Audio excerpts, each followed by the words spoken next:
all of Tiny Canadian Living Self-Sustaining Series. This is episode 2, talking about gardening. Hi, welcome back everyone. Here's me, Corey. So what we're going to go over is doing some planting.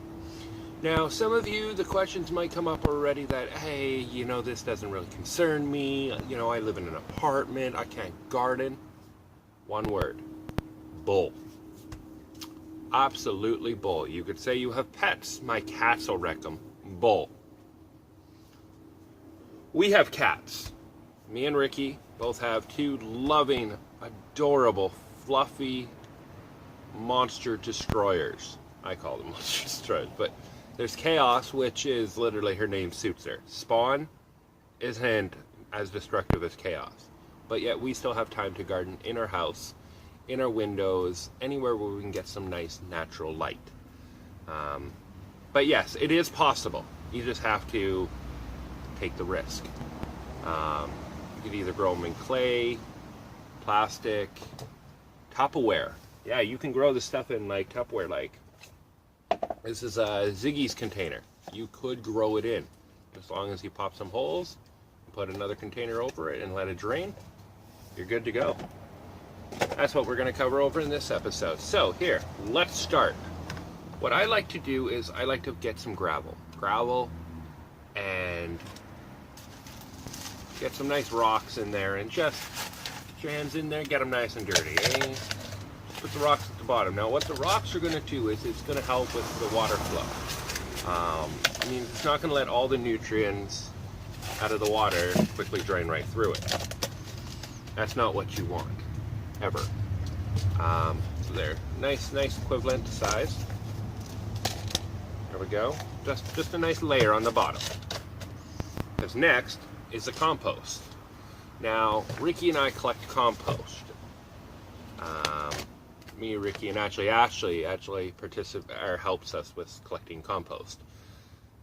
You might be like, no, I don't want it. I'm in an apartment. And go, oh, it's going to be smelly. Not true. Not completely true. If you have an actual a balcony, you could put it out on the balcony. If you don't, you could use the second option of collecting compost and actually just put it in, a coffee container, a coffee plastic container with plastic lid, the Folgers one.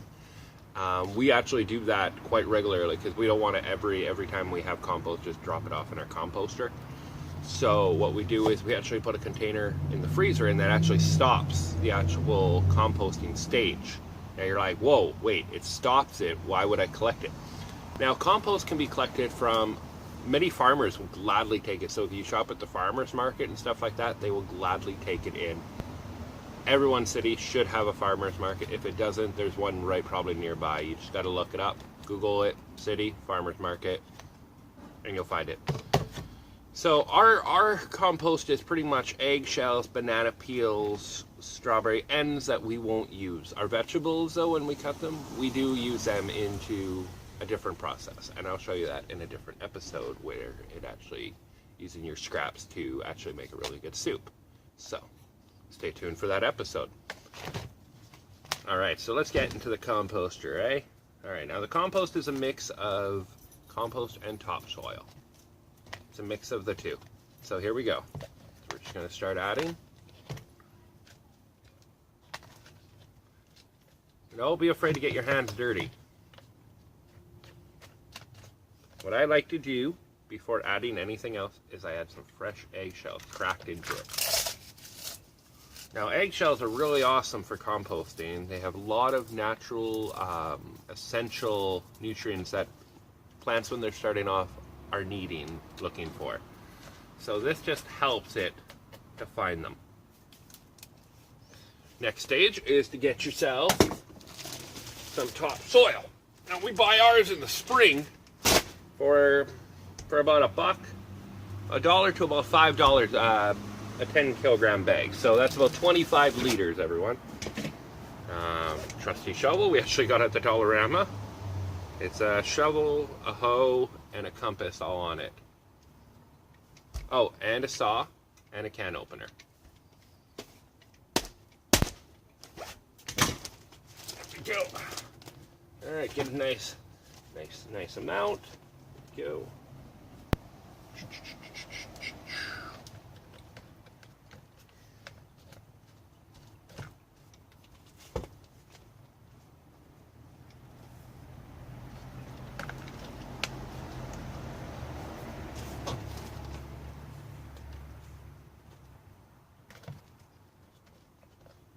So you just kind of pack, not pack it down too hard, but just pack it down so you can see where stuff needs to be. See?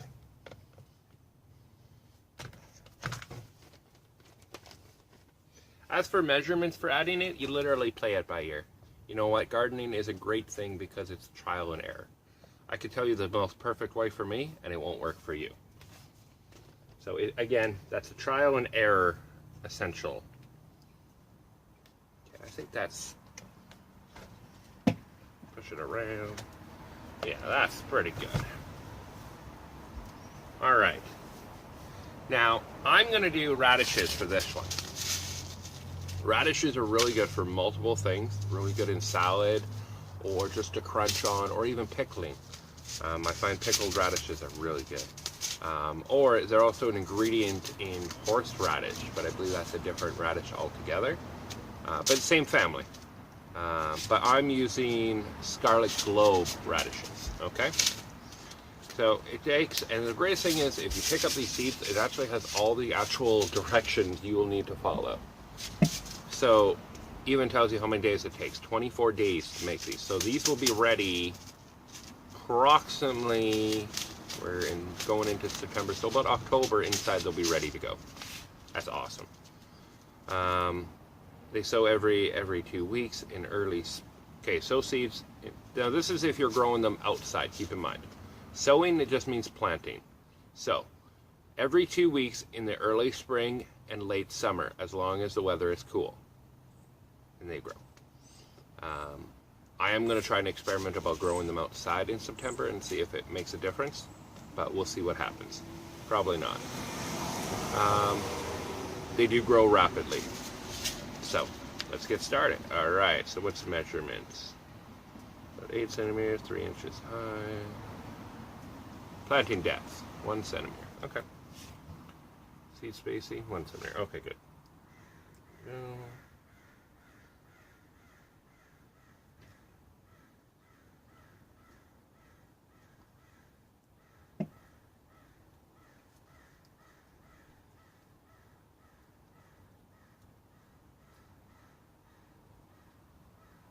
There we go.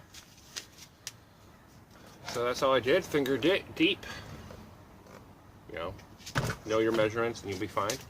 Probably you're sitting there going, oh, well, how much is 1 centimeter? Trust me, I used a ruler for the first time. I took a twig, a nice little twig, and measured about 1 centimeter, cut the other end off, giving it about 1 inch, scraped it down so where it would be 1 centimeter, and just literally did that until I learned out actually how much is with a finger. I am still yet a beginner gardener. There's things I do, and this is what I mean. There are things you will do that will amaze other people. Like I grow tomatoes, wonderful, to what my in-laws say. Like they exploded coming out, where hers weren't. I've grown potatoes out of gravel. That's a skill, because potatoes are easy to grow, but normally nothing grows out of gravel. So.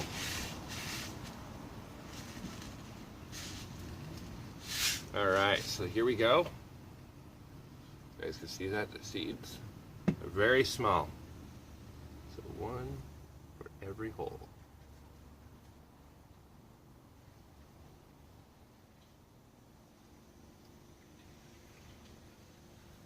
And there we go.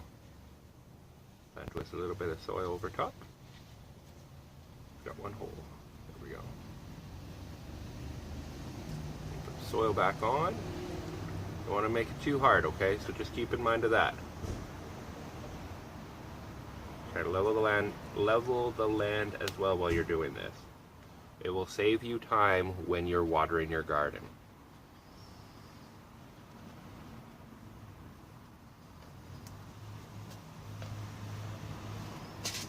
Now let's say you don't like radishes. Don't grow them. Don't do them just because what I'm doing. Like for our harvest, we have lettuce, onions, radishes, pole beans, lots of different things we grow, like tomatoes in the summer. This is celery we grow constantly, and this celery, if you guys can see it too well, I'll give you guys a closer up of it. This celery used to be a stalk of celery that we bought, and we left about that much of the end, and we learned that we could regrow it, so we haven't bought celery since we bought this. So I use celery a lot for our soups and our stews and little things like that that kind of prepare for us for the winter time. I already have potato soup and chicken soup in the freezer ready to go for. We can have it whenever, but I like to save it ahead of time.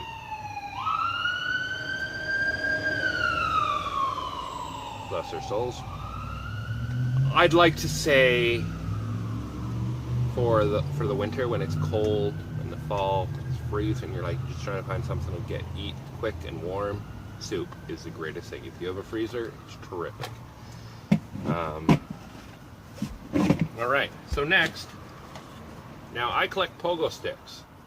You can collect popsicle sticks. You can collect whatever kind of stick you actually want. The main purpose of these is to mark.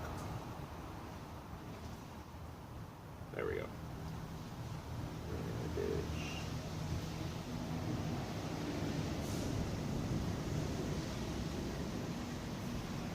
Now, the only purpose of this is literally to mark it so you know exactly what is inside the planter until it grows.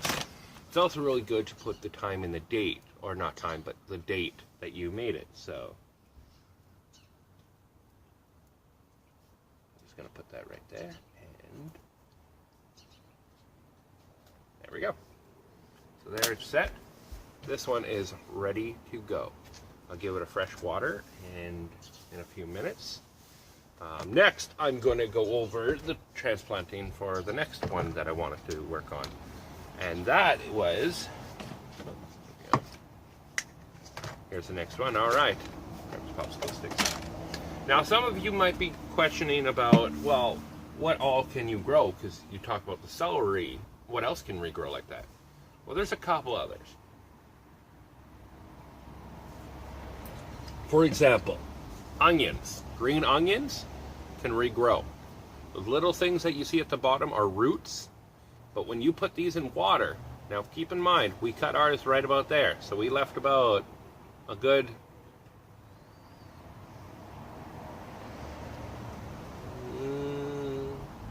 say about 3-4 inches from the bottom, and they just exploded. Some of them we cut a lot higher, but when you put them in water, they will regrow themselves. You don't even have to plant these things in soil. I'm wishing to plant them in soil for an experiment. How well will they do? And these onions, you just cut off at the ends and just let it keep right growing itself. We actually have these onions growing out front, just for our soups and stews and stuff like that. Same with basil. All right, so same step. Here we go. Put a little bit of gravel in. Now, there may be holes at the bottom. Keep in mind, when you do get a pot that don't have holes at the bottom, you really should make holes at the bottom, because that makes it for self-draining. If not, there is a very high chance that your product that you have is going to rot. Just keep in mind of that. All right, now add the composter.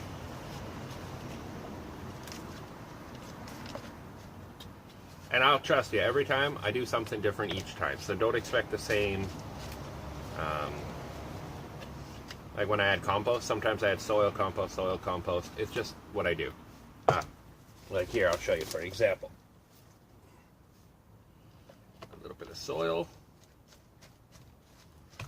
There, now we're gonna go back to the compost. You might be like, Corey, why are you doing that? Be like, well, sometimes you just want these things to get like proper nutrients. You try on an experiment. If this works, this is what I would do. If it doesn't work, well, no time wasted. Well, there's time wasted, just not that much time wasted. I'll break a couple shells. Put them in there.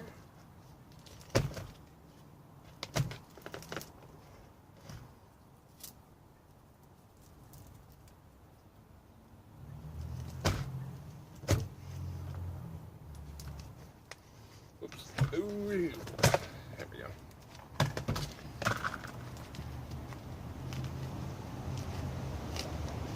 All right, now we're going to try the onions out. Here we go. Take them out.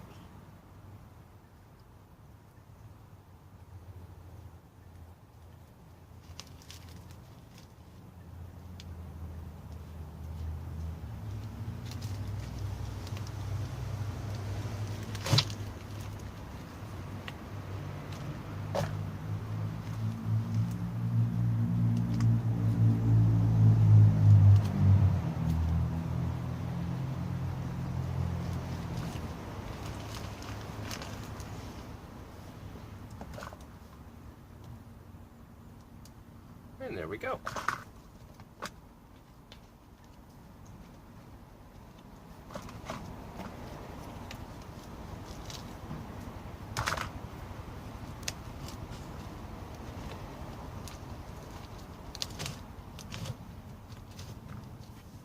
You know, I can add a little bit more soil.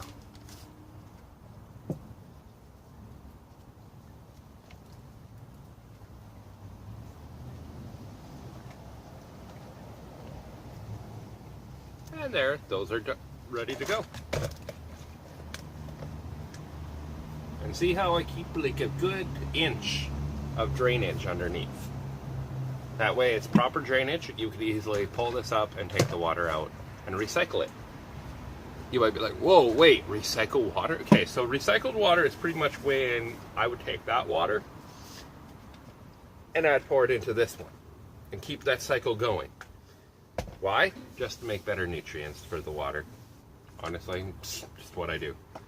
Now you might be like, well, Corey, I don't really have a green thumb, so I can't really grow anything. Okay. This is where I'm going to call a whole lot of BS. This is something I bought for Ricky last spring as a gift of love. I was trying to be cute and adorable, and she wasn't good at growing, and this was to build her confidence in a way. So it's called an air plant. It's no soil. It needs good light, mixed with water twice per week. This thing hasn't been watered for over a month, and it's still growing. There's times where we have forgotten to water it, and we just put a little bit of water into it when we remember, and it's okay. If you're trying to get something for somebody or for yourself to build your confidence, this is a great idea. Literally, you just pour a little bit of water into it, and that's where you go from there. Here, for example.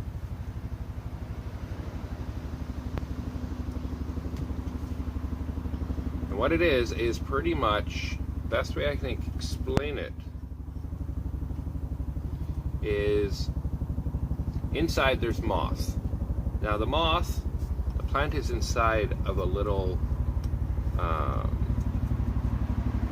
kind of like rock or a little root. It's a hard product. Anyways, it's just to position it. So there we are. We're using the water. Here we go.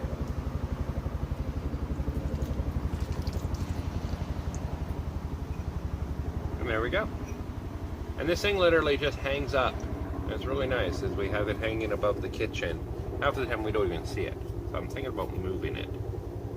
Maybe put it in the bedroom. Yeah. And then we just mist it with spray bottom. So there's that. There's multiple things you can grow.